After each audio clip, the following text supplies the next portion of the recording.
బంధాలు ఏ తీరానికి చేరుతాయా అని ఎక్కువగా ఆలోచించనక్కర్లేదు. వాళ్ళు నేరుగా చెప్పరు, కానీ సందేశం ఏంటనేది తెలిసిపోతూనే ఉంటుంది. సమంత రాజ్ నిడిమోరు రిలేషన్షిప్ కూడా అలాంటిదే. శుభం సినిమా ప్రమోషన్ టైంలో సమంతను ఈ ప్రశ్న అడగాలని చాలా మంది ఎదురు చూశారు. కానీ ఆమె తన ప్రచారాన్ని పరిమితం చేసింది. వ్యక్తిగత ప్రశ్నలు వద్దంటూ కండిషన్ పెట్టి మరీ హాట్ సీట్ లో కూర్చుంది. దీంతో సినిమా ప్రచారంలో ఆమె రిలేషన్షిప్ వార్తలేవి బయటకు రాలేదు. అయితే ఈ అంశంపై సమంత ప్రత్యేకంగా చెప్పాల్సిందేం లేదు. ప్రస్తుతం ఆమె వ్యక్తిగత జీవితంలో కనిపిస్తున్న ఒకే ఒక వ్యక్తి రాజ్. అన్ని అతడితోనే, అది సినిమాలైన వ్యక్తిగత జీవిత ప్రయాణమైన. ఆ మధ్య ఇద్దరూ కలిసి మెట్లు ఎక్కి మరీ తిరుమల వెళ్లారు.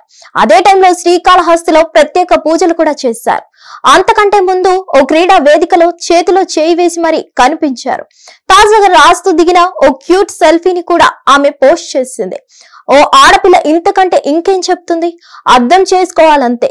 ఇప్పటికే నాగ చైతన్య మూవ్ ఆన్ అయ్యాడు, పెళ్లి చేసుకున్నాడు. రేపో మాపో తండ్రి కూడా అవుతాడంటూ పుకార్లు వస్తున్నాయి. సమంత కూడా ఇప్పుడిప్పుడే రాజ్ ను తన సర్కిల్ మొత్తానికి పరిచయం చేస్తుంది. మరిన్ని అప్డేట్స్ కోసం stay tune to hit TV.